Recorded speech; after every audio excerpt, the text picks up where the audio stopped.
ada perdebatan antara saya dengan kasir pusat.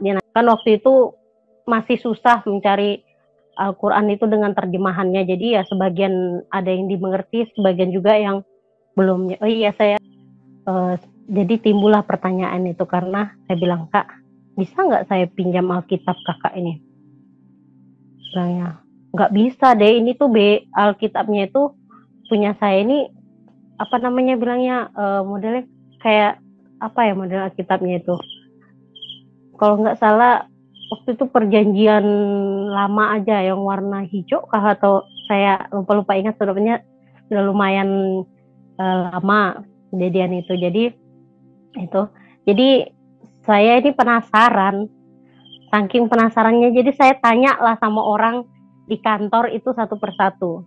Saya bilang seperti ini, kalian ada punya Alkitab lebih enggak? Saya bilang seperti itu ya. Ini inisiatif saya sendiri, saya nggak dipengaruhi sama siapa-siapa, cuma saya betul-betul penasaran. Saya bilang, oh pada mulanya ya, berarti Roh Allah itu melayang-layang ya, saya bilang begitu, menciptakan langit dan bumi. Aku bilang, kok Alkitab ini kok unik ya, saya bilang, enak dibacanya, mudah dimengerti, saya bilang seperti itu. Kitab masih saya bandingkan Alkitab dengan Al-Quran, ini real saya bandingkan ya, isi dengan Alkitab dengan Al-Quran. Bang Sir, jangan kayak gitu cara bacanya, katanya. Kenapa lagi itu bilang?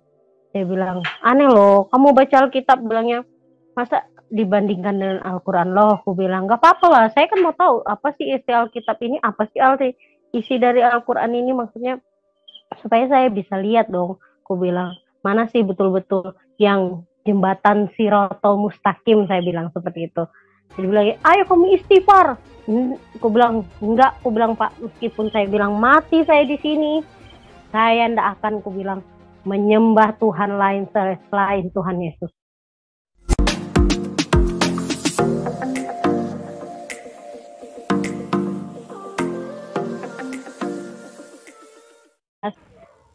Ya, shalom bagi Bapak Ibu dan saudara-saudari yang terkasih dalam Tuhan. Dalam beberapa artikel sebelumnya, saya berulang kali membaca betapa pentingnya mengenal pengenalan yang benar kepada Tuhan Yesus, Tuhan Allah. Akhir-akhir ini dan sekarang ini memang begitu banyak orang yang percaya kepada Tuhan Yesus, bahwa Tuhan Yesus adalah Tuhan dan Juru Selamat. Tetapi sayangnya mereka cuma sampai di situ saja. Hanya sedikit yang belajar mengenal Allah, Tuhan Yesus lebih dalam. Berbeda dengan para murtadin yang kita patut bangga secara umumnya, mereka sungguh-sungguh sangat mengenal Tuhan Yesus. Siapa itu Tuhan Yesus yang sebenarnya?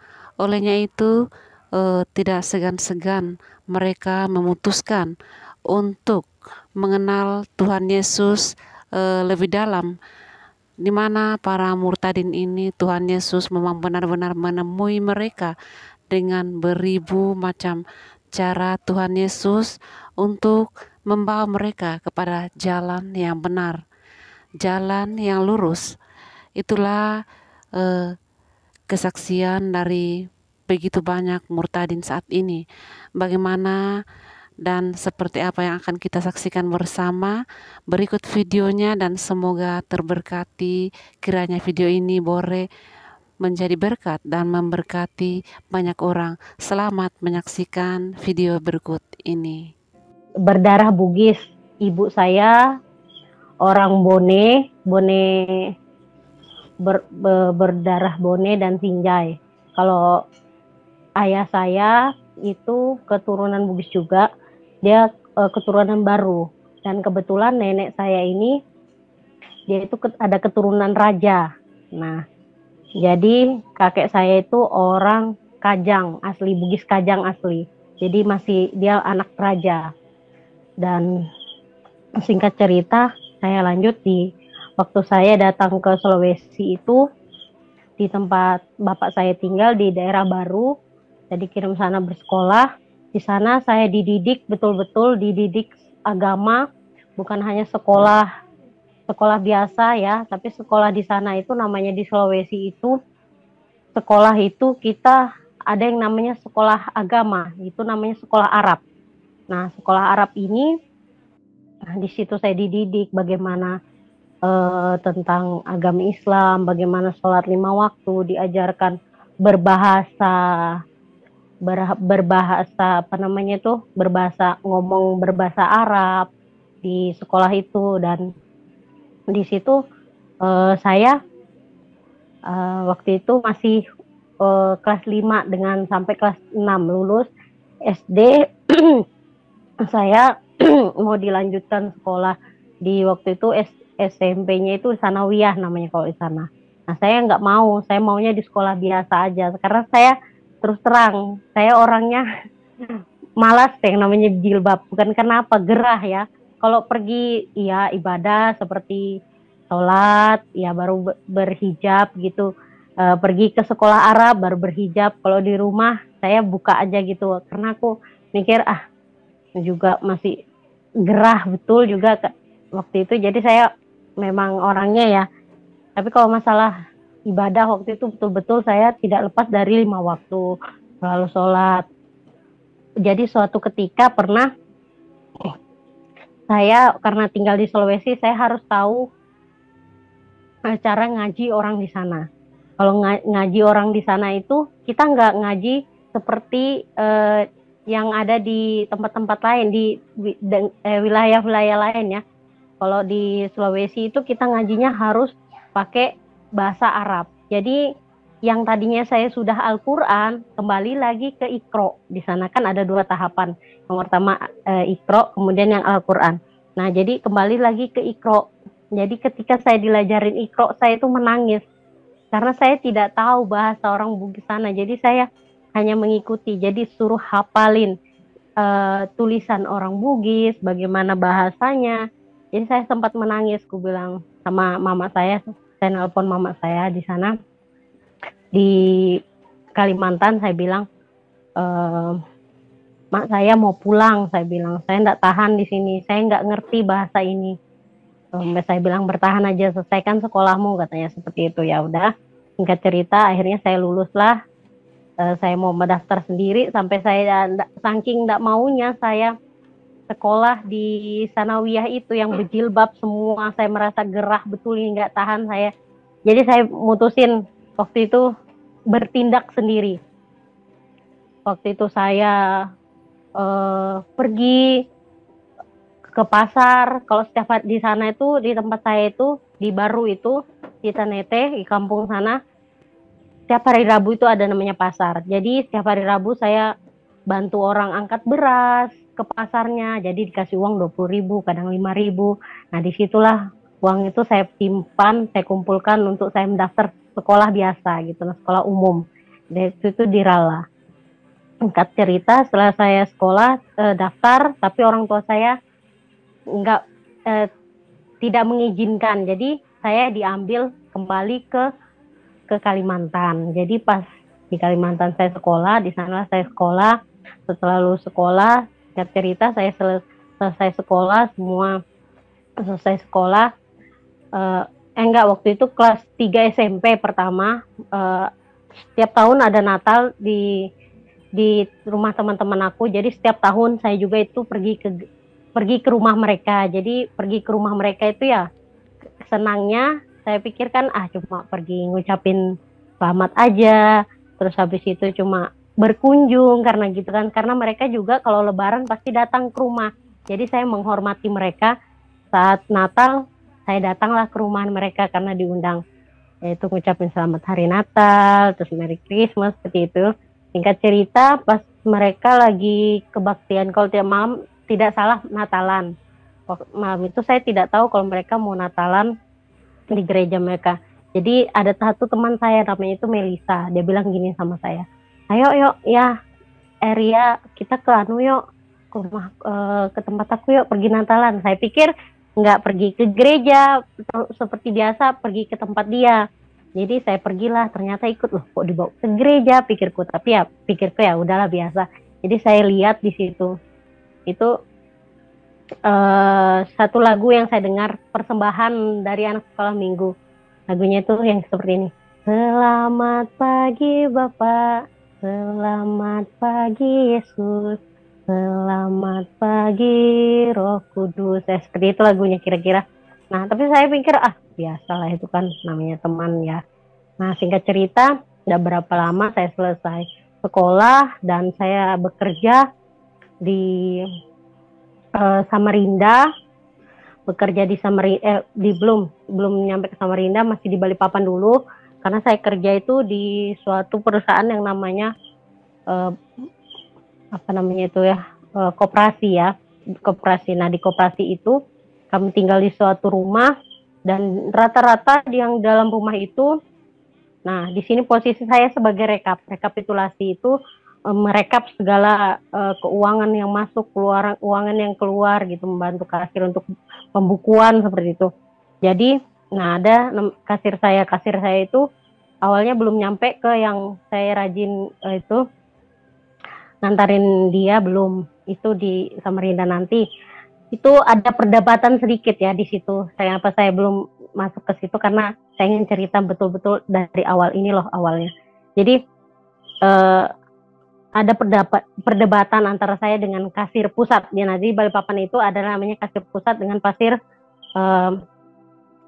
wilayah ya. Jadi kasir pusat kami ini dia bertanya kepada saya, ya kenapa sih kok Al-Qur'annya orang Islam itu katanya susah dimengerti katanya gitu. Saya bilang seperti ini, ya karena itu memang seperti itu seninya. Saya bilang memang saya juga, aku bilang begitu tahu Al-Quran ya, aku ya taunya gitu. Saya bilang kenapa nggak kayak Alkitab kami aja katanya. Alkitab kami katanya yang mudah dipahami, mudah dimengerti. Saya bilang lah, saya nggak tahu juga. Saya bilang kan bukan saya yang buat Al-Quran. Saya bilang kita kan cuma membaca dan harus sampai habis khatam itu. Katanya kalau kita khatam itu ya insya Allah kita masuk surga. Saya bilang seperti itu.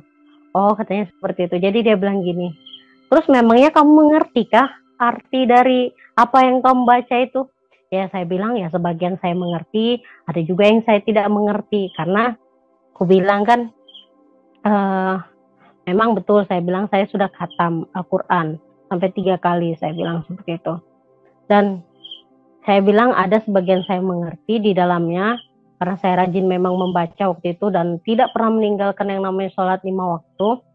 Dan saya bilang ya saya mengerti semuanya, gak semua sih, sebagian. Saya bilang kadang kan waktu itu masih susah mencari Al-Quran itu dengan terjemahannya, jadi ya sebagian ada yang dimengerti, sebagian juga yang belum. Oh iya, saya sekedar info, saya lulus sekolah itu tahun 2006 kalau salah ya.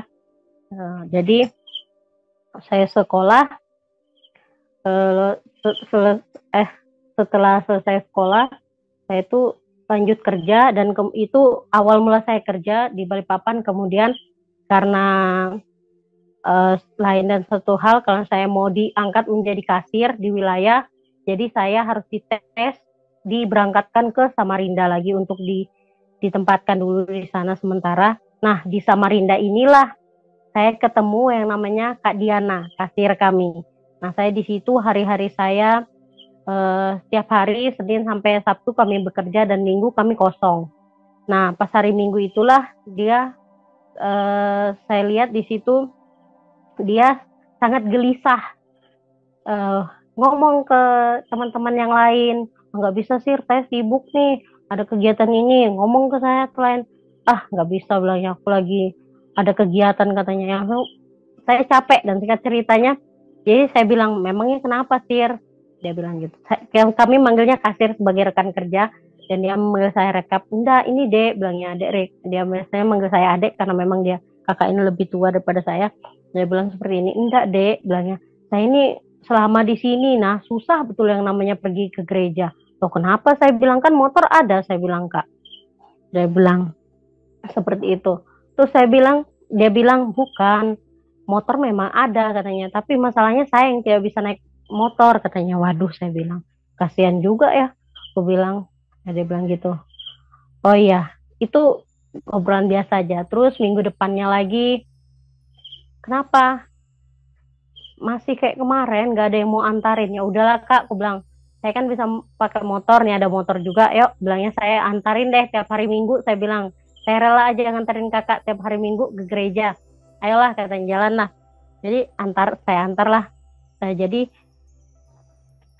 saya antarlah dia setiap hari Minggu tuh ke gereja dia. Gereja ke dia tuh kebetulan gereja Katolik. Jadi hari Minggu pertama saya antarin. Saya bilang, kak, minggu kedua saya antarin, minggu ketiga dan seterusnya. Saya bilang, kak, kayaknya saya capek, aku bilang nunggu di luar, boleh kak saya masuk? Tiba-tiba saya ngomong gitu karena saya capek juga, malu diliatin nungguin di parkiran kan. Jadi ya udah, bilangnya masuk aja, nggak apa-apa, ikutin saya aja katanya nanti. Tapi nanti hari ini katanya ada perjamuan, kamu nggak boleh ya ambil ya. Saya bilang perjamuan itu seperti apa? Pikir kok ya udahlah nanti aku ikutin. Ya udah, pas begitu aku masuk, cerita masuk, dia waktu itu gerejanya gereja Katolik. Jadi saya ikutin apa yang dia, air suci yang dia buat sorti ini saya ikutin juga. Dia bilang, kamu ngapain ikutin? Loh, kakak bilang ikutinnya, saya ikutin katanya sorti itu. Ya singkat cerita kami duduk, kami dengar dia nyanyi-nyanyi, selesai. Minggu pertama, kedua, minggu seterusnya dan terusnya saya masuk, tetap ikut sama dia. Jadi saya bilang gini, kak, jadi timbullah pertanyaan itu karena saya bilang, kak, bisa nggak saya pinjam Alkitab kakak ini? Bilangnya, nggak bisa deh, ini tuh Alkitabnya itu punya saya ini, apa namanya bilangnya, modelnya kayak apa ya model Alkitabnya itu? Kalau nggak salah waktu itu perjanjian lama aja yang warna hijau kah, atau saya lupa ingat, sebenarnya sudah lumayan lama kejadian itu. Jadi saya ini penasaran, saking penasarannya, jadi saya tanya lah sama orang di kantor itu satu persatu. Saya bilang seperti ini, kalian ada punya Alkitab lebih enggak? Saya bilang seperti itu ya. Ini inisiatif saya sendiri, saya nggak dipengaruhi sama siapa-siapa, cuma saya betul-betul penasaran. Jadi saya tanya lah sama beberapa teman, nggak ada, cuma satu aja ini katanya gitu. Ya udahlah, nggak apa-apa. Jadi ada satu teman saya, itu namanya Pak Ari, dia ditugaskan di situ untuk jadi pimpinan juga, di tes sama kayak saya. Jadi dia kasih, oh ada saya, bilangnya kap, bilangnya ada nih, bilangnya rekap punya saya satu katanya, kemarin baru juga dikirimkan yang baru, ada pembagian Alkitab dari gereja katanya seperti itu. Jadi diberikanlah aku Alkitab dia yang baru.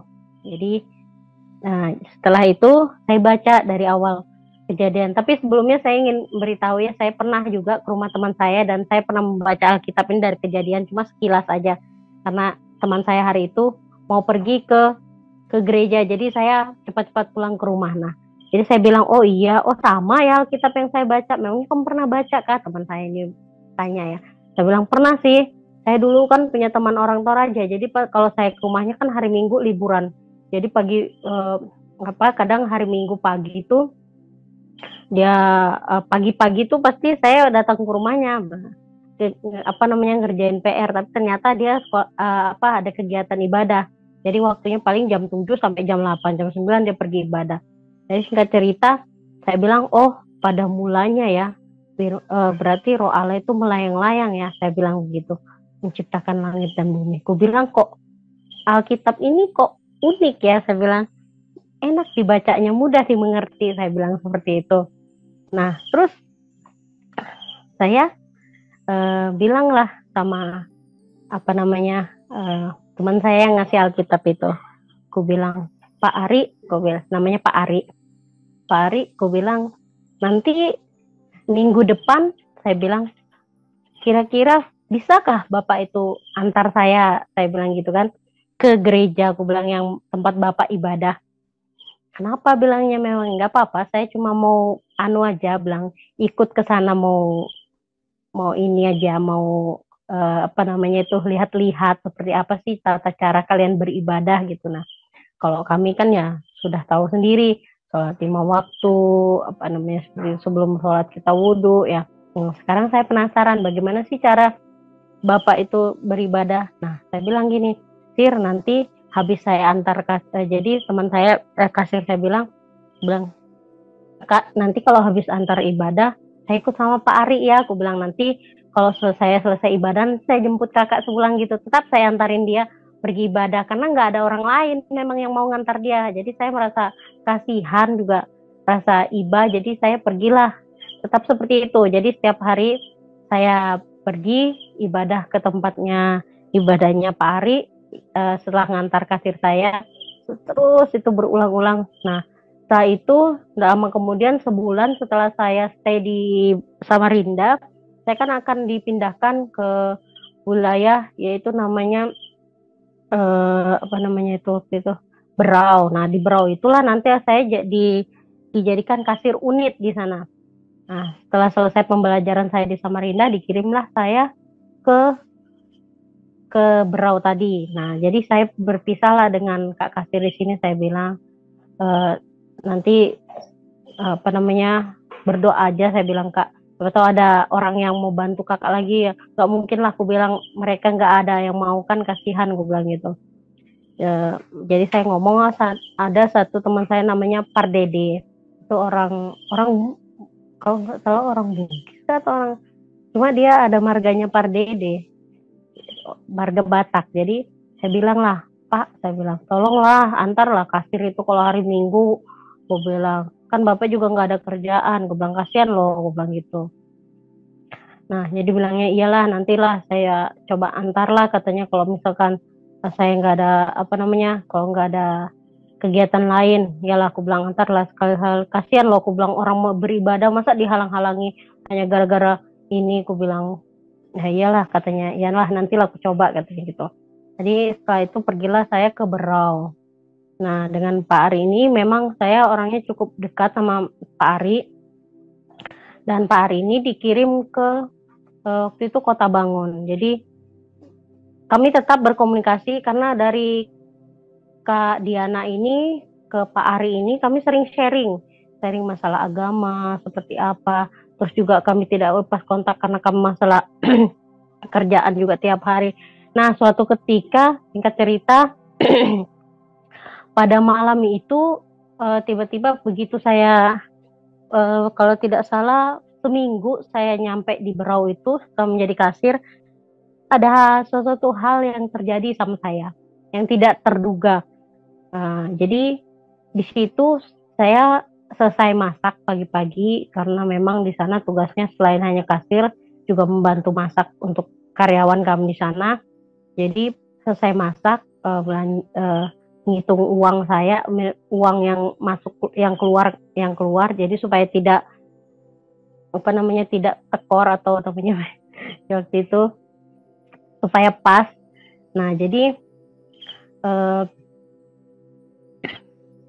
baru saja saya terduduk itu mau merebahkan diri, itu sekitar kalau nggak salah jam 12-an, jam 1 ya selesai ya, jam 12 kalau enggak jam 1-an. Baru aja aku mau baring, itu tiba-tiba kok, ini bukan kita cerita jorok, tapi ini kenyataan yang saya betul-betul alami. Saya mau merebahkan diri saya, tapi tiba-tiba baru merebahkan diri, tiba-tiba mata saya itu kok ngantuk betul, kayak ada yang mau nyantol, yang kayak ada nyantolin aja. Tiba-tiba mata saya sudah tidak tertahan, tiba-tiba terpejam. Kemudian di situ tiba-tiba saya merasa itu ada yang meraba-raba bagian dada sampai ke bawah, mau megang. Saya bilang, saya coba baca ayat kursi. Waktu itu saya belum yakin sama apa yang saya gitu ya. Saya tapi sudah mulai ragu-ragu, dan saya baca ayat kursi, Allahu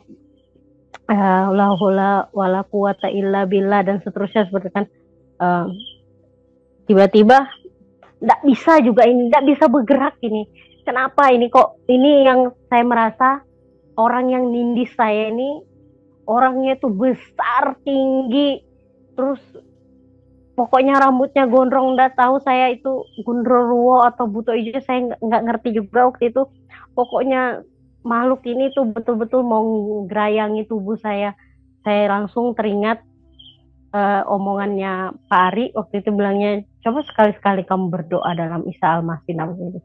Jadi saya bilang pas tiba-tiba itu mulut ini aja langsung dalam nama Yesus, saya terduduk. Wah Tuhan, kenapa? Aku bilang, kok saya baca ayat kursi, saya baca surat Anas, kok nggak mempan-mempan. Ini saya panggil sekali aja nama Tuhan Yesus, kok tiba-tiba saya terduduk. Dan terus habis itu saya keluarlah ke dapur cuci muka. Baru saya ceritalah sama rekap aku, singkat cerita. Benar rekap saya juga seperti itu. Dia ternyata sudah mengalaminya lebih dahulu sebelum saya tiba di sini. Saya bilang, kok bisa ya Sir? Dia bilang seperti itu. Ya nggak tahu, saya bilang. Tapi itulah yang saya alami, saya bilang. Itu, nah singkat cerita, dan saya kasih ngobrol. Nggak lama kami berdua itu tiba-tiba seperti itu, baring lagi di kamar. Ini itu kayak seperti apa aja makhluk ini. Baru aja kami duduk berdua, kok tiba-tiba kami langsung plek. Kami berdua tidur secara bersamaan. Jadi saya itu mengalami hal itu lagi. Kami berdua. Dia. Habis itu saya bilang, Tuhan tolong. Saya bilang, apa yang terjadi ini sebenarnya? Kenapa? Jadi saya bilang, darah Yesus berkuasa. Saya bilang, langsung saya duduk. Baru saya bangunin rekap saya. Kap bangun dek. Aku bilang bangun. Dia duduk. Astagfirullah. Dia katanya, astagfirullahaladzim Sir. Astagfirullahaladzim Sir. Untuk membangunin. Kenapa? Aku bilang, aku kayaknya tadi ada juga yang ada ada yang ganggu saya Sir, katanya gitu. Dia bilang, ya udah, kita bilang, ya udah kita dua. Saya bilang kan, kok ini aku bilang baca surat Yasin, surat surat ayat kursi, kok nggak mempan dalam hati saya itu. Tapi ketika saya memanggil Tuhan, aku bilang, Tuhan Yesus ini kok dahsyat. Saya bilang, saya langsung duduk. Ini bukan kesaksian yang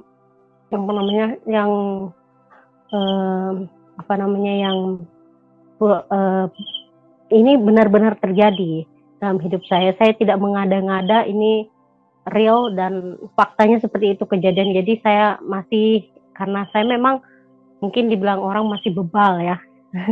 Masih bebal sekali, jadi paling inilah biasanya, itu mungkin kebetulan saya pikir seperti itu. Ya udah, ayo Sir, aku bilang, sama rekapku, ayo dek kita ambil air wudhu, kita sholat. Nah kami sholat berjamaah berdua bersama-sama. Nah setelah itu singkat cerita, tapi tidak berhenti di situ, saya terus baca Alkitab yang dikasih. Saya dipindahkanlah waktu itu dari Keberau pindah ke Bontang. Jadi dipindahkan ke Bontang juga karena kebetulan kasir di situ kosong. Jadi saya kasir yang sudah lama dipindahkan ke situ. Nah di situ saya ketemu sama orang Batak. Orang Batak ini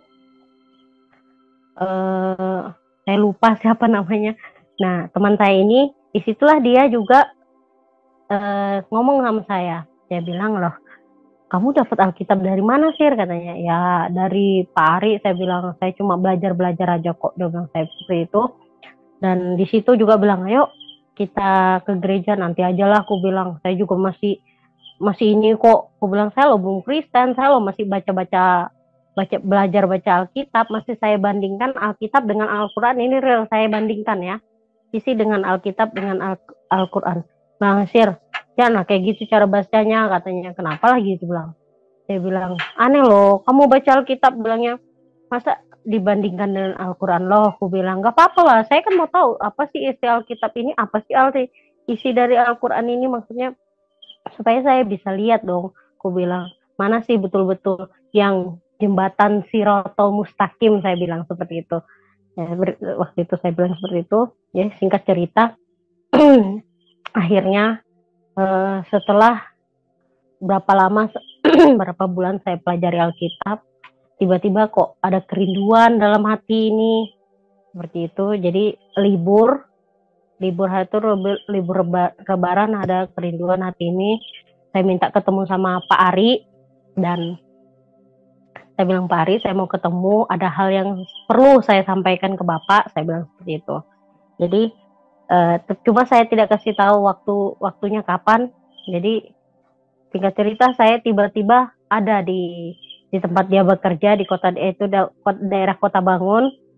Nah, saya di situ, saya bilang sama beliau, saya akrab, saya cukup kenal sama dia kan, karena memang kami tidak pernah putus komunikasi dari Samarinda itu sama Kak Diana.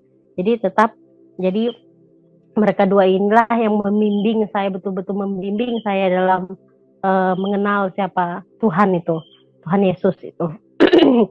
Jadi suatu ketika saya datang ke tempat dia kaget karena dia juga kebetulan malam itu mau berangkat ke daerah yang namanya Blusu. Dia ini, Pak Ari ini adalah orang Dayak, suku asli Kalimantan, dan adiknya itu ada masalah. Dia ada dulu, kalau pernah dengar, di daerah Kalimantan, khususnya di Kalimantan Timur, suatu sekolah itu ada kesurupan massal. Jadi satu sekolah itu semuanya kesurupan massal. Nah, di situ pas malamnya itu ada KKR, mau datang KKR, jadi adiknya itu mau dibawa ke situ, mau didoakan. Jadi kebetulan malam itu dia, itu mungkin sudah rencana Tuhan, saya sekali bilang tidak ada rekayasa sama sekali. Saya datang malam itu, dia juga kebetulan mau jalan. Jadi saya bilang, Pak Ari mau kemana, Mami? Dia bilang, saya ditelepon sama mas saya mau mau lihat adik saya. Nah, kasihan, dia bilang kesurupan kemarin di sekolahnya, satu sekolah katanya. Jadi malam ini mau dibawa ke KKR katanya, seperti itu. Oh iya Kak, saya bilang, saya bertanya lah di sana Kak, di sana ada gereja Kak? Dia bilang, ih kamu ini aneh. Ya adalah katanya seperti itu. Oh iya, kenapa bilangnya kamu bertanya-tanya? Enggak, bilang kalau ada di gereja. Di mana kemarin? Kalau kita mau jadi orang Kristen itu Pak kayak mana sih? Dia bilang, ya dibaptis lah katanya gitu. Dibaptis, saya bilang seperti, saya tanya sama dia. Bapak dibaptis di mana waktu itu? Saya tanya seperti itu. Saya di Tenggarong dulu katanya. Oh, aku bilang, kalau di tempat sana ada kah kira-kira yang mau baptis? Kenapa sih bilangnya tanya-tanya? Enggak, aku bilang saya mau, kok ada kerinduan, aku bilang lebih sudah mengenal siapa setelah baca Alkitab, saya bilang gitu kan. Lama-lama kok saya rindu, aku bilang. Saya bilang saya nekat. Saya harus dibaptis, saya bilang gitu. Oh ya, sebelum itu juga saya flashback sedikit ke belakang. Sebelum itu saya pernah bermimpi ya. Nah, di dalam mimpi saya itu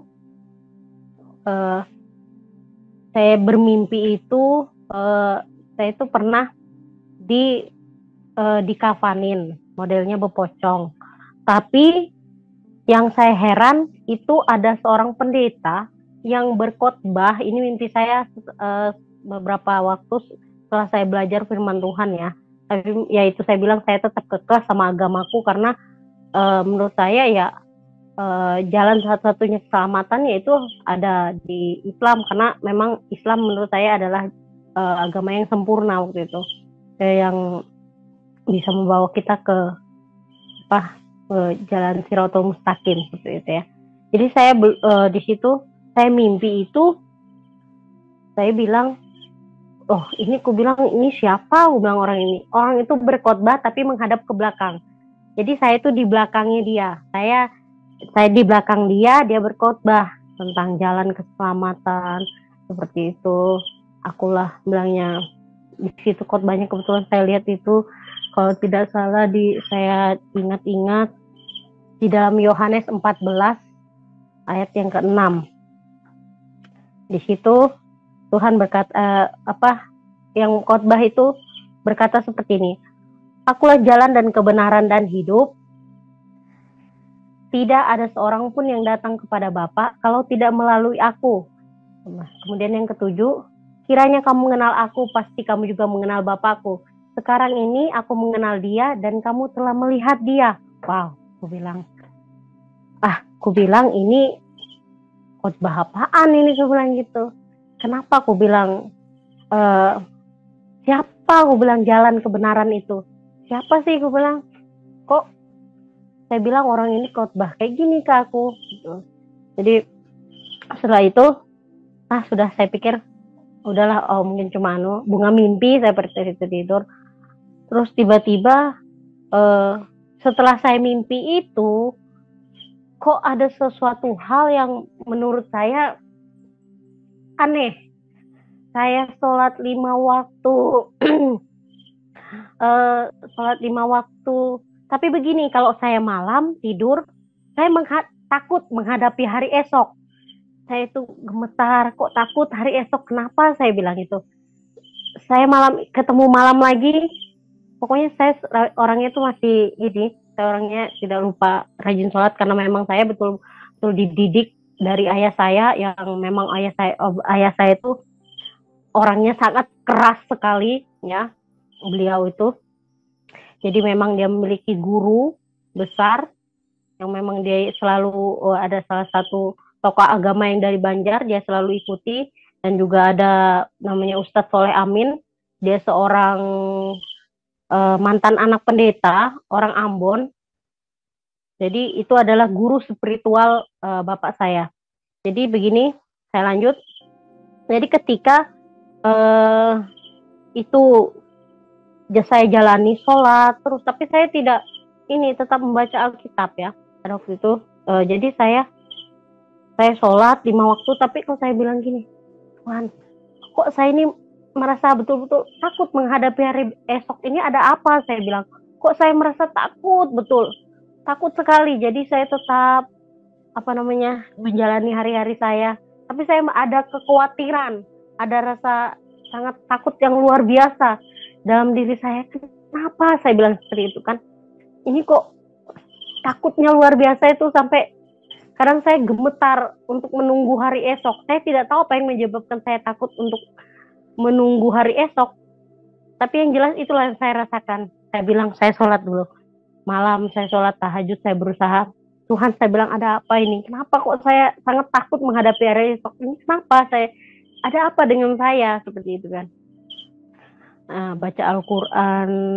Kok saya bilang, tapi kok tetap hati ini kok tidak tenang? Saya bilang, kenapa? Saya bilang, siapa sih? Aku bilang, siapa sih? Aku bilang, ada apa sih ini sebenarnya? Kok bisa aku betul-betul merasakan takut yang luar biasa untuk menghadapi hari esok.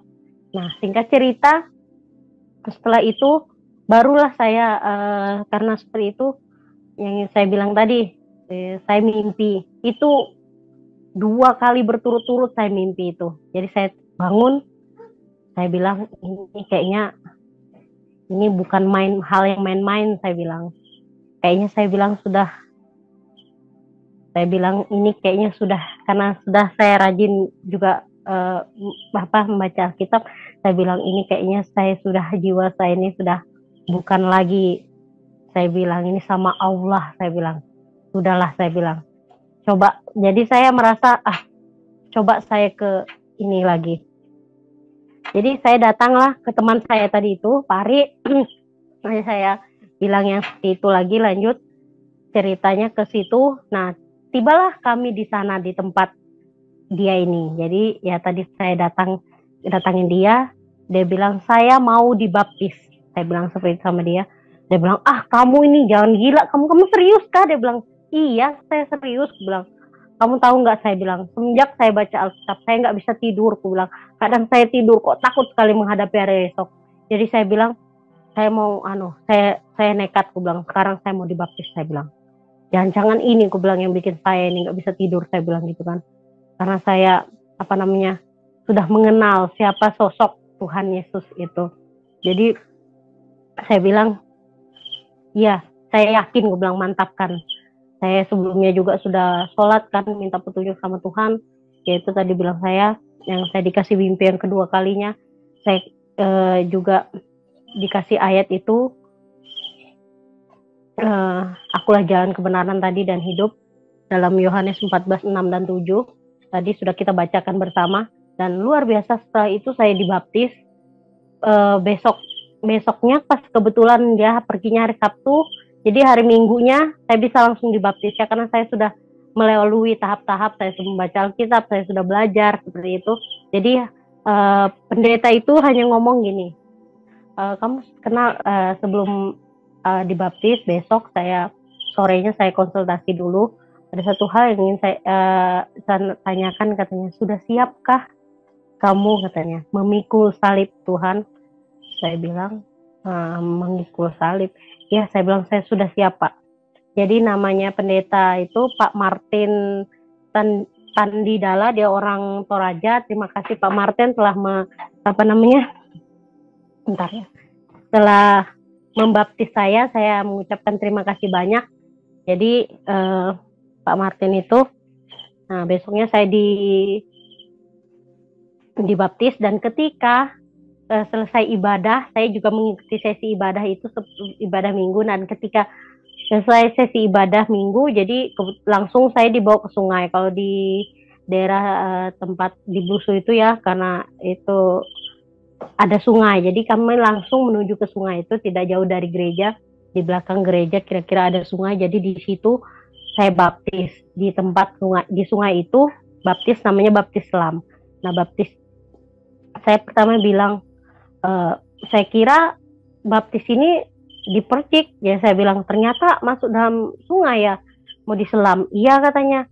Loh, kok aku bilang, oh iya, bilangnya beda kalau Katolik sama Protestan atau Pantekosta, katanya harus baptis selam. Oh begitu ya. Oh ya, jadi sebelum itu saya diturunkan, kita turun sama-sama dengan Pak Gembala. Itu ada keluarga dari Pak Ari, yaitu disaksikan oleh Bapak Desep, kemudian Pak Ari, kemudian bapaknya Pak Ari waktu itu. Jadi mereka, ya hari itu ada 3 orang laki-laki yang menyaksikan dan 1 perempuan, yaitu ibu dari Pak Ari.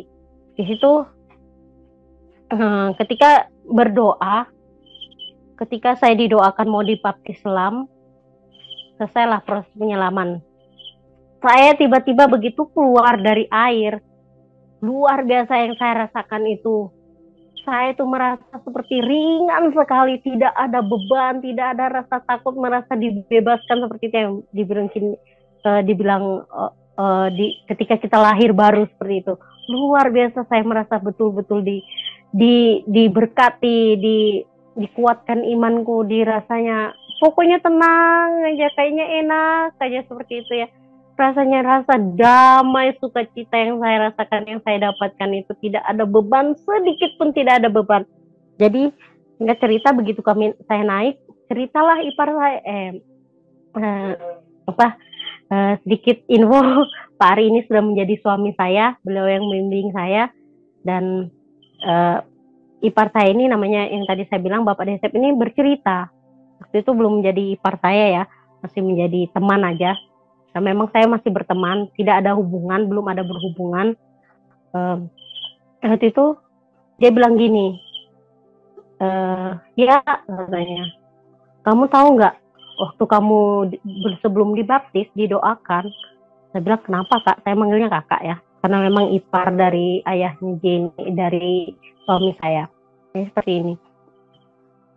Tahu nggak katanya, waktu kamu didoakan itu ada sesuatu yang terjadi. Aku bilang, memangnya apa?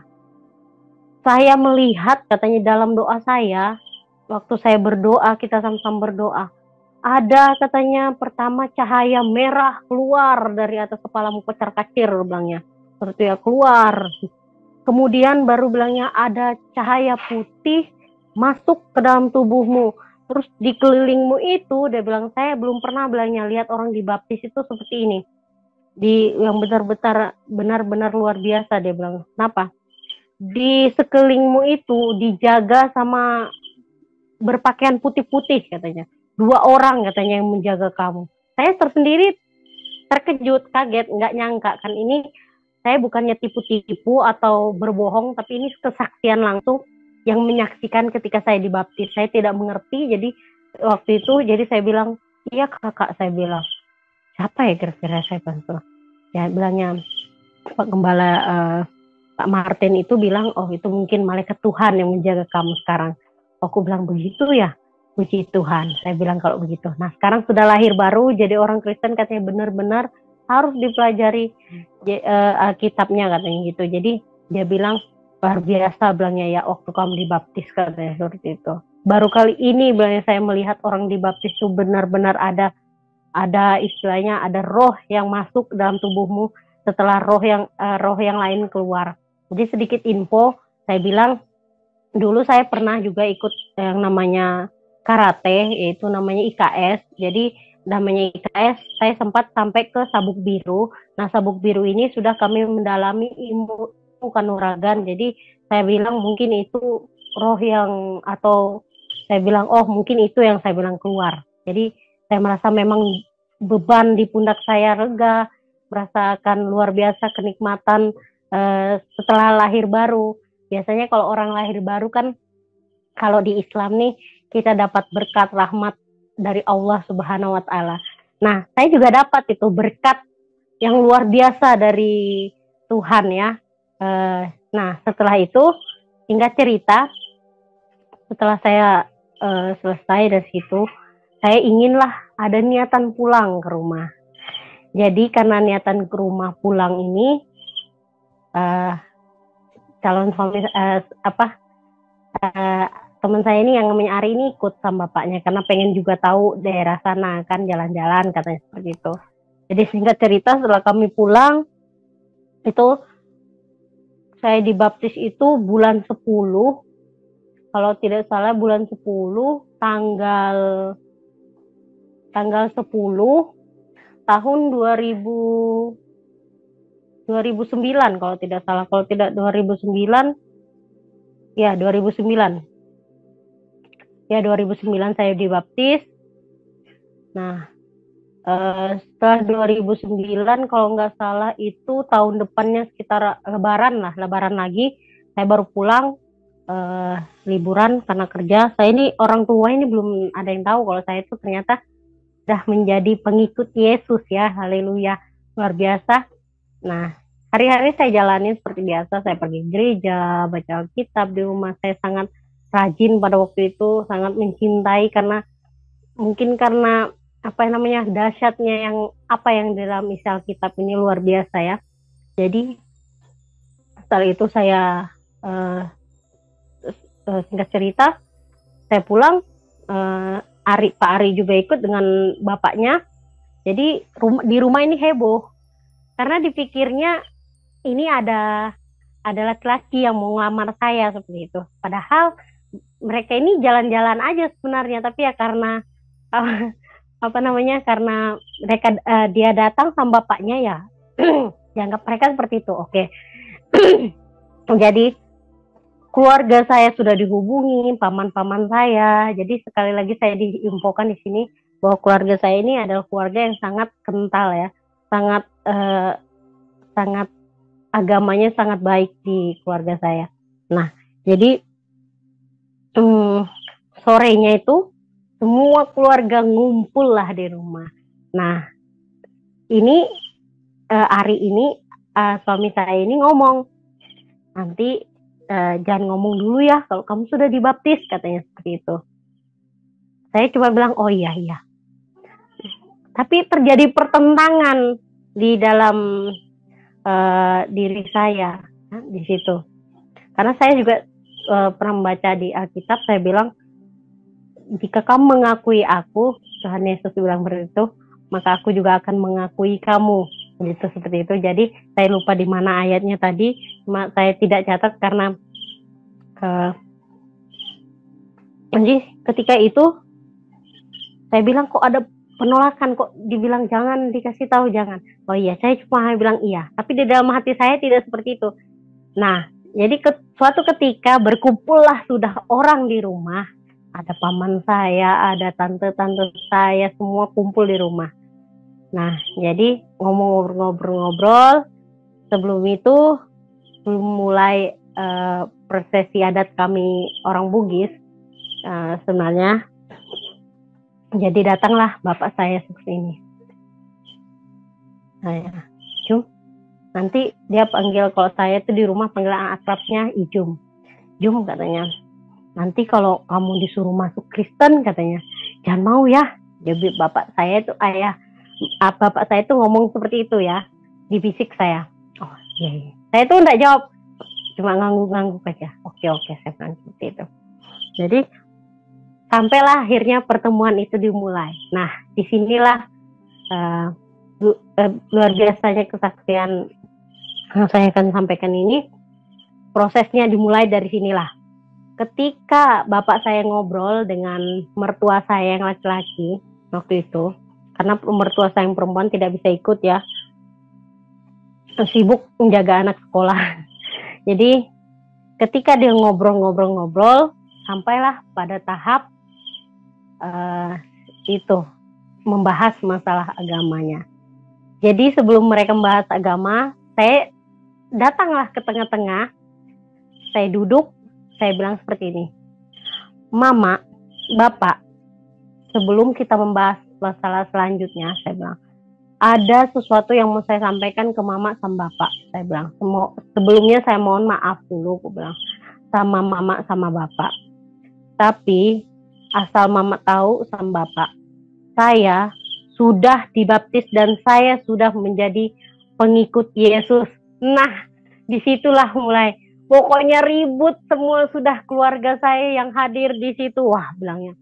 Terus saking marahnya bapak saya ini sampai menggetar badannya saya pas ngomong seperti itu. Datanglah bapak saya bilang bapak saya seperti ini. Udah ambil, katanya, ambil parang bilangnya. Saya bunuh anak ini di sini, saya bilang. Saya tidak takut bilangnya kamu mati bilangnya di tangan saya. So, kamu sudah layak bilangnya untuk dibunuh. Ambil parang, katanya seperti itu. Tapi tidak ada yang berani beranjak. Saya cuma berdoa. Sebelumnya saya itu berdoa, Tuhan tolong.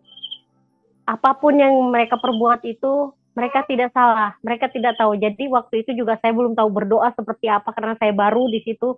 Baru 3 bulan setelah habis dibaptis. Saya mulai belajar. Jadi saya belum tahu yang namanya berdoa. Saya cuma bilang, Tuhan tolong. Rencanamu indah buat saya bilang. Saya bilang seperti itu. Bapak saya itu marah sekali, menangis juga di situ. Dia jadi bergetar badannya, mau ambil parang itu tidak bisa. Jadi tidak ada yang berani bergerak. Mereka sibuk, keluarga yang lain. Tante-tante saya, wah kamu ini bilangnya suruh menjadi orang kafir. Wah kamu ini kayak gini kayak gitu. Jadi tiba-tiba aja bilang, suami saya ini bilang, jangan Pak, jangan. Jangan sampai lah kayak gitu katanya. Kalau dia ada apa-apa, masalahnya saya kan yang bawa dia ke sini. Saya yang tanggung jawab, dia bilang seperti itu. Dia bilang seperti itu suami saya. Kemudian bilangnya, udah kamu, bilang mama saya, udah kamu naik aja ke sana ke loteng. Ya kebetulan rumah kami itu ada 2 tingkat. Jadi saya naiklah ke loteng, bilangnya. Jadi karena di sini ada namanya Pak Ustadz tadi yang saya ceritakan di awal. Nah itu adalah bapak angkat saya dulu waktu saya sekolah. Saya tinggal sama beliau. Jadi itu adalah salah satu guru spiritual bapak saya waktu itu. Katanya, wah bilangnya kamu ini Jum, katanya sudah betul-betul, katanya kena pelet, katanya kena pelet kamu ini, bilangnya sudah betul-betul bilangnya keluar dari jalur, katanya gitu. Sudah naik kamu ke loteng, katanya gitu, kata bapak saya gitu. Pantas katanya bapak saya, selama ini katanya saya, berapa hari yang lalu kok bilangnya saya, seminggu yang lalu saya kok nggak bisa tidur, katanya. Roh-roh bilangnya nenek moyang kamu, bilangnya datang ke saya, bilangnya semua gangguin saya, bilangnya anakmu ini kayak gitu, anakmu kayak gini, katanya gitu. Jadi saya kaget, oh Tuhan, saya bilang, oh ternyata saya bilang, bapak saya ini ternyata masih ini, saya bilang, bilangnya mas saya ini masih berhubungan, katanya. Jadi kakek-kakek buyutmu itu datangin saya dalam mimpi, katanya anakmu sudah seperti ini, anakmu ini sakit, katanya anakmu seperti bla bla bla bla. Jadi singkat cerita, saya naiklah ke atas karena saya tidak mau memperkeruh suasana. Jadi saya naik ke atas, bapak saya ini di bawah dengan mama saya menangis, kakak saya yang pertama nangis, semua keluarga saya pulang, disuruh pulang.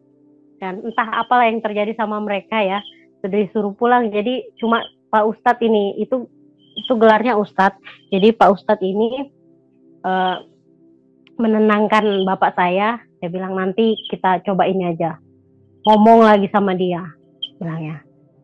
Besoknya karena bilangnya bapak saya, bapak saya sudah tidak bisa ngomong lagi, jadi suami saya ini disuruh pulang. Kalau gitu pulang aja dulu, nanti bilangnya kalau sudah ada informasi dari keluarga di sini nanti saya infokan, dia bilang tinggalkan aja nomor teleponnya, katanya gitu. Jadi memang waktu itu saya tidak memiliki HP, jadi suami saya menyerahkan HP-nya ini ke saya dan dia bapaknya ada HP, jadi HP bapaknya lah yang dia pegang. Nah, singkat cerita, setelah dia pulang, besok malamnya saya didatangin saya tinggal di loteng, tidur di loteng itu sendirian. Jadi besok malamnya datang lagi Pak Ustadz itu ke rumah bapak angkat saya. Dia terus bilang gini, ayo sini turun katanya gitu. Nah, turun itu saya kira kenapa? Turun itu bapak saya itu masih model shock gitu. Bilangnya kakak saya, kamu itu bilangnya keterlaluan. Kata kakak saya datang tiba-tiba marah-marah. Kenapa? Aku bilang, kak, kamu tahu nggak, bilangnya bapak itu tadi malam katanya pingsan-pingsan terus katanya gitu. Bilangnya pingsan-pingsan terus, kamu bilang kamu mau bunuh bapak kah? Dia bilang gitu. Kakak saya bilang, loh, saya bilang saya nggak ada bermaksud, saya bilang seperti itu untuk membunuh, tapi saya berusaha jujur. Saya bilang, ku bilang masuk Kristen, saya mengikut Tuhan Yesus itu atas kemauan saya sendiri kok, aku bilang, bukan dari orang lain atau suruhan. Kamu itu bilangnya sudah gila, kamu itu bilangnya. Saya bilang kayak gitu. Terus saya bilang gini, kenapa memangnya? Kok saya sudah gila? Ya udahlah, nggak apa-apa, saya bilang, kak, nggak apa-apa katanya. Kamu nggak lihat bapak itu bilangnya nangis terus katanya, pingsan-pingsan terus tadi malam. Saya bilang ya mohon maaf lah, saya kan bukan bermaksud seperti itu. Saya bilang saya kan mau jujur, bilang gitu. Jadi dia bilang, Pak Ustadz, sudah Pak Ustadz itu datanglah, ayo coba sini katanya gitu. Masuk di kamar, dia pegang tanganku. Kamu tahu enggak kenapa bapak ini bilang sampai pindah agama? Dia itu orang Ambon, bapaknya seorang pendeta. Dia sampai pindah agama Islam katanya, karena agama Islam lah bilangnya yang menurut dia jalan kebenaran, satu-satunya jalan kebenaran atau menuju jembatan Shirathul Mustaqim. Jadi saya bilang gini, oh iyalah, saya Pak, saya di situ tidak terpengaruh sedikit pun. Jadi dia bilang, sini saya buktikan. Dia salaman sama saya, terus dia bilang, kamu lihat mamamu, kamu lihat mamamu. Di situ saya lihat mama saya sudah menangis sejadi-jadinya, menangis. Tapi tetap dalam hati saya ini, saya tidak akan merubah apapun yang terjadi dalam diri saya, dengan diri saya saat ini. Sekalipun maut, ku bilang, saya tidak akan berubah, saya bilang. Karena saya percaya Tuhan dan Allah yang saya sembah, Tuhan Yesus itu adalah Allah yang akan nantinya membawa saya, ku bilang, ke surga. Nama saya sekarang, saya bilang, ada di buku besarnya Tuhan, saya bilang. Jadi ku bilang, saya tidak akan main-main dengan agamaku yang sekarang, saya bilang. Saya tidak bisa toleransi dan saya tidak bisa tawar-menawar, saya bilang. Tegas saya katakan. Katanya, coba lihat ke mamamu. Iya, saya lihat. Saya di situ juga, saya juga kok. Saya lihat mama saya itu nangis, saya nggak ada rasa saya iba atau maksudnya kasihan. Kalau dipikir, kurang ajar betul ini anak ini, kok melihat mamanya menangis, kok dia itu seakan-akan cuek, kok nggak bisa ini.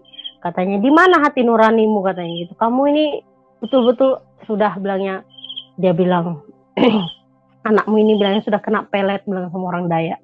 Nggak bisa katanya, nggak bisa ini katanya. Padahal saya itu bingung ya, kalau dibilang pelet dengan orang Dayak, sementara suami saya ini adalah orang yang taat dan rajin sekali ke gereja waktu itu, orang anaknya, sehingga dia bisa ngajarin saya sedikit-sedikit meskipun waktu itu masih teleponan.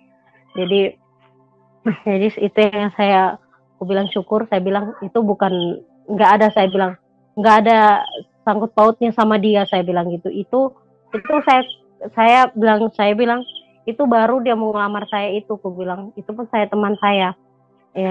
Saya bilang saya nggak ada sangkut pautnya, sebenarnya. Singkat cerita lagi, setelah itu berapa hari datanglah lagi ketika saya sendirian di rumah selama 1 minggu. Saya itu dikurung di rumah, tidak diberi makan, cuma dikasih minum botol aqua itu ada baca-bacanya, terus ada beras di dalamnya masuk, itu bilangnya suruh anak minum. Jadi ya, tapi sebelum saya minum ini saya berdoa, Tuhan, saya hanya berdoa, Tuhan, apapun yang mau mereka perbuat, Tuhan tolong jauhkan daripada saya. Karena saya betul-betul belum tahu berdoa waktu itu. Jadi di situ, karena saya selama tinggal di situ seminggu, saya tidak dikasih makan, jadi tidak ditawarin makan sama sekali. Jadi saya itu puasa terpaksa jadinya ya, bisa dibilang puasa terpaksa seperti itu waktu itu. Jadi hanya minum air aqua yang diberikan. Kadang mama saya naik ke atas, sudah habis ke aquamu, sudah, nih ada lagi. Kalau sudah habis dikasih lagi. Jadi betul-betul minum. Jadi saya puasa cuma puasa, baca Alkitab, kegiatan saya keluar saya dilarang ke sana kemari. Jadi singkat ceritanya, jadi setiap bapak saya itu kan kerja itu dia kadang seminggu kerja siang, seminggu kerja malam. Jadi pas bapak saya itu kerja malam, jadi paginya ada, pagi pulang kerja dia naik loteng, katanya. Dia bertanya seperti ini, masih kamu nggak mau meninggalkan Tuhan kamu itu? Enggak, saya bilang, tetap sama pendirian kamu. Dia tampar pipi kiriku, dia bilang masih mau. Saya coba bilang dalam nama Yesus. Dia tampar lagi pipi kanan, darah Yesus berkuasa. Langsung saya bilang gitu, ngomong lagi bilangnya kamu. Saya tampar kamu bilangnya, saya tonjok kamu bilangnya sampai mukamu hancur, katanya gitu. Kebetulan bapak saya itu kan juga ikut IKS, jadi dia sudah tingkat sabuknya lebih tinggi daripada saya, ilmu kanuragannya sudah tingkat tinggi, tingkat 2, itu sabuk merah. Jadi dia memiliki cincin di tangannya itu, cincinnya itu ada bentuk runcing seperti itu, batu akik seperti itu ya. Dia bilang, saya tonjok bilangnya muka kamu bilangnya pakai batu ini, katanya. Saya mau pakai cincin ini, saya mau lihat, katanya gitu, bilangnya. Masih bisa enggak kamu bilangnya ngomong seperti itu? Jadi saya diam aja, saya berdoa, Tuhan tolong saya. Saya tahu, aku bilang Tuhan tidak akan membiarkan saya, aku bilang. Di dalam, saya ingat dalam Alkitab itu, gue bilang dalam Amsal 4:14, demikian bunyi firman Tuhan. Di situ saya ingat sekali Amsal, ayat itu yang diberikan, katanya Tuhan seperti ini, janganlah menempuh jalan orang fasik dan janganlah mengikuti jalan orang yang jahat. Nah, seperti cukup sampai situ, itu firman Tuhan yang menguatkan saya juga. Jadi saya bilang, kalau saya kembali, aku bilang ke agama saya sebelumnya, berarti saya ada salah satu orang yang fasik. Kamu itu bilangnya kafir, kamu itu bilangnya murtad, dia bilang. Kamu itu bilangnya sudah kena guna-guna orang Dayak, katanya seperti itu. Saya bilang, bapak ini orang Dayak lagi dibawa-bawa, saya bilang. Gak ada hubungannya ini, saya bilang. Kamu bilangin dasar kamu itu bilangnya anak kafir, katanya gitu. Bilangnya, kamu tahu, bilangnya kamu nggak malu kah? Dia bilang, Tuhan kamu itu bersempak-sempak, katanya dipajang di depan gereja kalian. Gak tahu malu, bilangnya. Saya bilang, Tuhan tolong ampuni bapak saya bilang Tuhan, karena dia tidak mengerti, belum mengerti waktu itu, bilangnya. Saya hanya menunduk waktu itu sambil berdoa. Oke, selesai. Besoknya lagi dia datang lagi. Dia ambil, karena juga bapak saya ini orangnya ikut kuda lumping. Mungkin bagi yang tahu kuda lumping tahu cambukannya. Nah, cambukan kuda lumping itu kan talinya itu dililitin sama kawat waktu itu. Jadi ketika dia datang lagi besoknya, dia cambuk saya pakai cambukan kuda lumping itu dari kaki, kepala, ke badan. Saya cuma bilang, dalam nama Yesus, darah Yesus berkuasa. Saya bilang, pokoknya siksaan itu menerpa saya, pokoknya bertubi-tubi. Terus dia apa namanya? Saya kalau ingat ke belakang saya juga sedih, saudara. Jadi saya dicambuk berkali-kali sama bapak saya. Saya bilang, masih mau kamu menyembah? Bilangnya, masih mau kamu tidak kembali kah? Kamu tidak kembali kah? Bilangnya ke agamamu yang kemarin. Kamu bilangnya anak siapa? Dia bilang gitu. Nama bapak kamu siapa? Dia bilang gitu. Aku bilang, nama bapak saya Burhan. Saya tidak mengerti seperti itu. Nama bapak saya saudara namanya Burhan. Oh, memang kamu bilangnya ini sudah lain lah kamu ini, bilangnya sudah sesat kamu ini, betul-betul kamu ini sudah. Dia bilang seperti itu. Jadi saya cukup ini tidak mengerti waktu itu. Ditanya, bapak kamu siapa? Seharusnya bilangnya jawabannya itu mungkin dia bilang Nabi Muhammad seperti itu ya. Jadi bilang, ayo kamu istighfar. Aku bilang, enggak. Aku bilang, Pak, meskipun saya bilang mati saya di sini, saya tidak akan, aku bilang, menyembah Tuhan lain selain Tuhan Yesus. Dicambuk lagi, dicambuk. Baru setelah selesai dia mukulin saya seperti itu, turun lagi dia. Besoknya lagi saya pikir udahlah, mungkin nggak ada. Besoknya karena pagi dia nggak datang, jadi sorenya sekitar jam-jam 3 dia naik. Itu memang luar biasa. Meskipun saya tidak makan di dalam rumah itu seminggu, saya tidak makan. Tapi puji Tuhan saya tidak merasakan lapar. Tapi yang saya puji Tuhan itu dikenyangkan sama firman Tuhan yang saya baca setiap hari. Tidak merasa kekurangan saya rasa ya hari itu. Luar biasa Tuhan, pertolongan Tuhan yang saya rasakan waktu itu. Saya tidak merasakan lapar meskipun saya disiksa. Baru itu meskipun saya menerima perlakuan yang saya rasa di luar kemampuan saya sebagai manusia, tapi Tuhan Yesus itu luar biasa menurut saya. Tidak pernah tidak pernah meninggalkan saya waktu itu. Merasakan mukjizat yang luar biasa itu benar-benar saya rasakan sekali pertolongan Tuhan. Jadi dia besoknya lagi bapak saya itu datang, dia bawa dia ngomong lagi sama saya. Dia duduk, gimana katanya, dia baik-baikin saya tiba-tiba. Baik, gimana nak katanya, mau kan nak, bilangin kamu kembali lagi. Bilangnya kalau kamu kembali, dia bilang saya kasih semua apa yang kamu mau. Kebetulan orang tua saya waktu itu dibilang orang yang cukup berada, masalah ekonomi atau keuangannya dibilang lumayan lah. Nah jadi dia bilang seperti ini, gimana nak kalau seandainya kamu masuk kembali lagi, bilangnya saya kasih semua harta yang kamu mau, bilangnya apapun yang kamu mau, bilangnya gitu. Pada saat itu dia menawarkan dengan harta. Saya bilang maaf Pak, saya tidak bisa menerima, saya betul-betul tidak bisa. Jadi dia bertanya apa sih yang dia mulai emosi karena dia baik, dia ngomong baik, aku nanggapinnya seperti itu, tetap menolak. Jadi dia bilang apa sih yang kamu dapat dari masuk agamamu ini? Saya langsung bilang damai sejahtera. Saya bilang yang saya dapatkan di agama saya ini sekarang, waktu saya mengikuti Yesus, tidak pernah saya didapatkan waktu saya di Islam.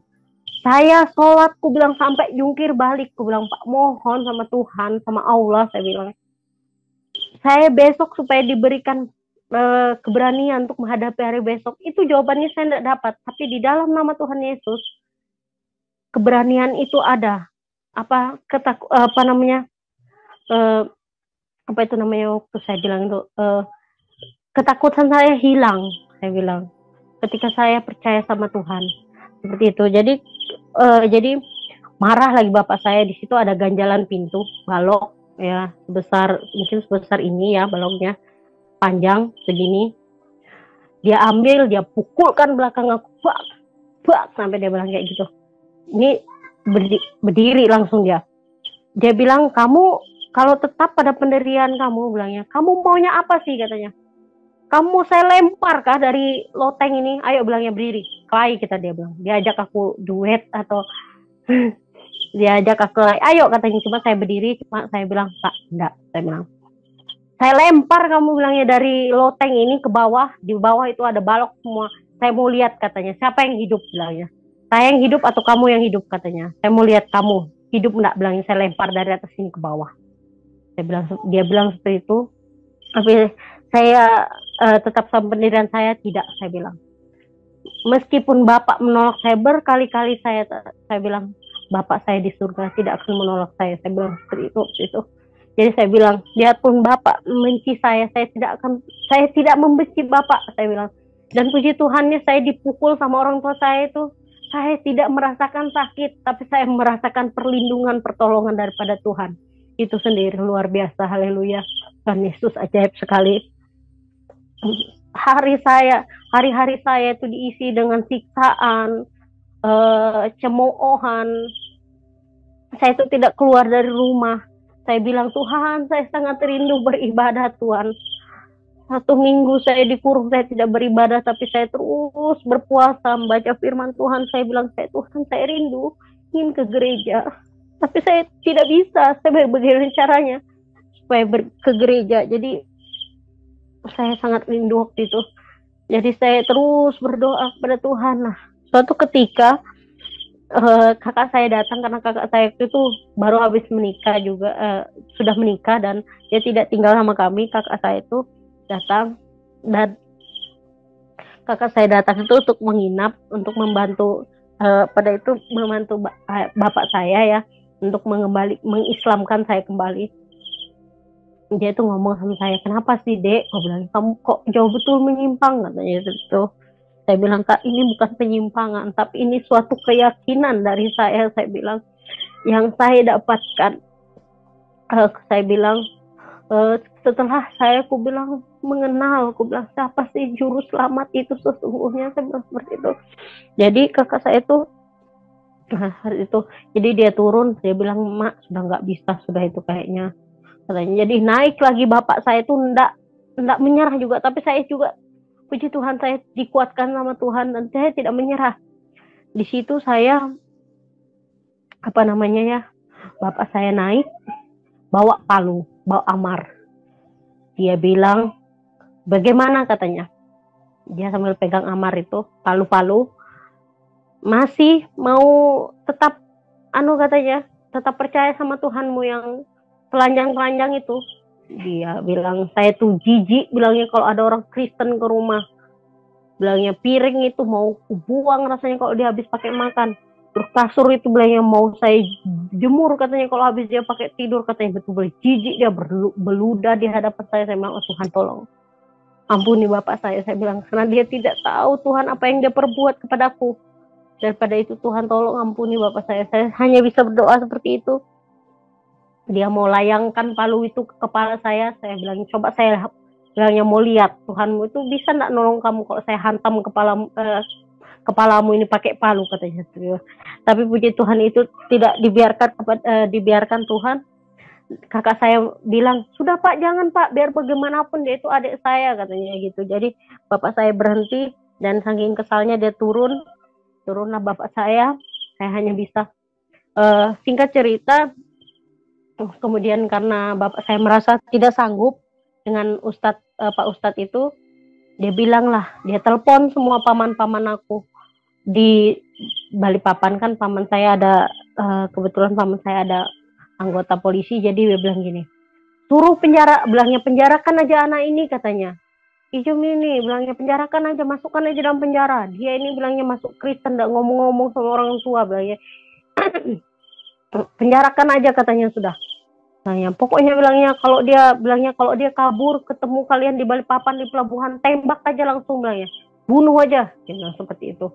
Saya bilang, oh Tuhan, jauhkan daripada itu. Saya bilang seperti itu. Singkat cerita, kemudian hari-hari saya, sebelum saya mimpi, malamnya saya mimpi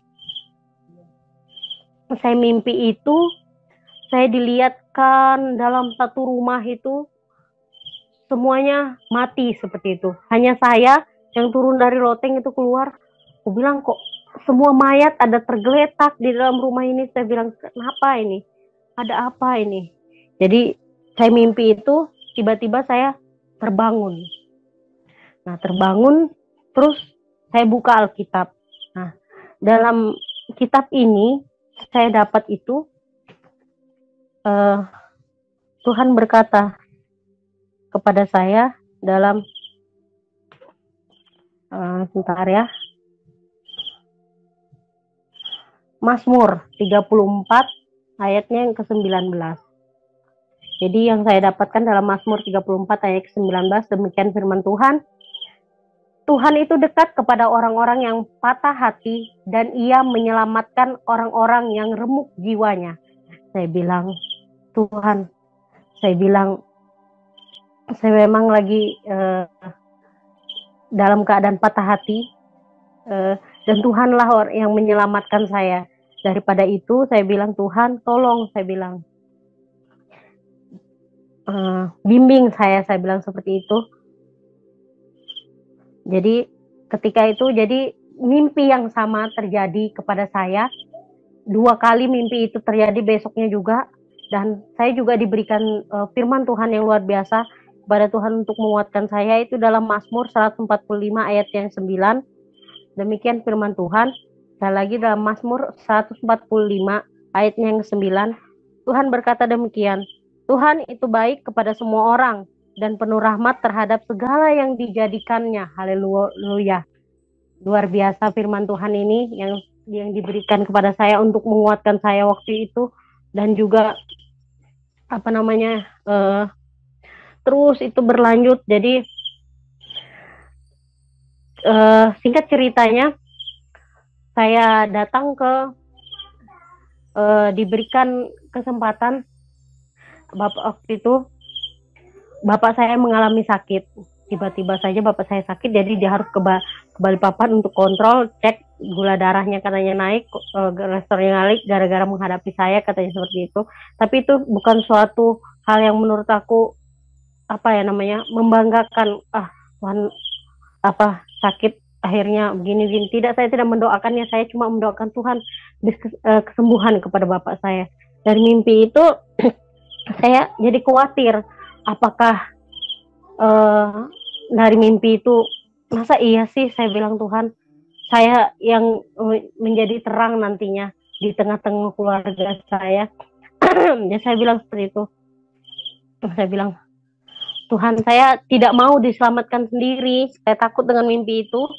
Saya juga mau orang tua saya dan saudara saya diselamatkan, saya bilang seperti itu. Jadi karena kesempatan bapak saya ngontrol ke rumah sakit, jadi ada kesempatan hari Minggu. Jadi dia karena kontrolnya di Balikpapan, nyebrang, jadi dia izin lah gitu. Hari Sabtu, hari Minggu dia belum pulang, sampai hari Senin baru dia pulang. Jadi ada kesempatan hari Minggu, saya bilang sama mak saya, Mak, ini dalam keadaan saya itu, tubuh saya itu dia bisa dibilang lemas, karena tidak makan berhari-hari ya, berpuasa, dibilang puasa terpaksa. Jadi saya bilang, Mak, saya mau pergi ke tempat teman saya. Saya bilang, di mana? Di atas sana. Aku bilang, sebentar aja. Nah, mama saya ini entah kenapa juga kok tiba-tiba mengizinkan. Keluarlah saya kan. Jadi saya itu bawa baju. Waktu itu saya belum terlalu ini, bawa baju. Saya pakai baju biasa ini, biasa seperti jalan biasa. Nah, jadi tapi di dalam kresek saya itu bawa baju untuk persiapan untuk ibadah, celana panjang. Jadi saya pergilah ke sana, pergi ibadah. Jalan kaki dari rumah itu, jaraknya ke tempat ibadah saya itu hari itu 1,5 jam. Itu jalan kaki, saya bilang. Saya dalam bayangkan aja, dalam keadaan tidak makan 1 minggu, berminggu-minggu, cuma minum air putih. Tapi itulah luar biasa Tuhan Yesus menjaga saya, meskipun tidak diberikan makan, tidak ditawarkan makan. Saya datanglah ke gereja, saya duduk, karena gerejanya itu gereja GPSDI di Bukit Sion namanya. Jadi duduk karena saya bagian depan penuh, saya duduk di belakang. Ketika saya duduk di belakang, ini gembala ini bingung, karena gembala ini juga tahu kalau saya itu orang Muslim awalnya, orang Islam ya. Kalau Muslim itu sifat ketaatan kita kepada Tuhan. Jadi Muslim dengan Islam itu berbeda. Jadi kalau Islam itu agama, tapi kalau Muslim itu sifat ketaatan kita sama Tuhan. Mau itu orang Kristen, mau itu orang Islam, mau itu orang kejawen, orang apa, kalau dia sifat sudah dibilang dia taat dan tunduk kepada Tuhannya, itu yang disebut dengan Muslim. Jadi seperti itu ya. Ini kita lanjut lagi. Jadi ketika saya ibadah, saya tiba-tiba didatangin selesai ibadah sama gembala, ibadah habis kesaksian, padahal sudah terakhir. Dia datang sama gembala, katanya, kamu kenapa? Ya, tak apa-apa, saya bilang. Mau enggak kamu kesaksian? Waduh, saya bilang, gimana, saya ini kesaksian saya ini belum pernah sama sekali, saya bilang, kesaksian selama saya habis dibaptis. Ya, saya bilang, waduh, iya Bu, saya mau, saya bilang gitu. Jadi saya bingung, kesaksian ini seperti apa sih, mulainya dari mana, saya bilang seperti itu. Tapi ya puji Tuhan, saya cuma berdoa, Tuhan pimpin, Tuhan tuntun saya. Jadi saya mulailah kesaksian. Singkat cerita, saya selesai kesaksian, Bu Gembala bilang, jangan pulang dulu ya, katanya gitu. Inilah yang saya suka dari anak-anak Tuhan, ya, sangat ramah, sangat luar biasa lembut. eh, apa namanya, kasih, ada kasih di dalamnya, begitu luar biasa kasihnya dalam Kristen ya, di dalam Tuhan Yesus itu mengajarkan kasih, itu yang membuat saya jatuh cinta kepada Tuhan karena kasihnya yang begitu besar ya kepada anak-anaknya. Terima kasih saudara sekalian, kita telah menyaksikan bersama seperti apa dan bagaimana cara Tuhan memanggil umatnya. Saya percaya yang menonton atau menyaksikan video ini tentunya mendapatkan kekuatan baru, iman yang semakin bertambah-tambah kepada Tuhan Yesus. Mari terus mendekatkan diri, jangan pernah jemu-jemu untuk berdoa, karena di dalam doa kita mendapatkan suatu mujizat atau keajaiban. Doa orang benar besar kuasanya. Salam sobatku sekalian dan terima kasih.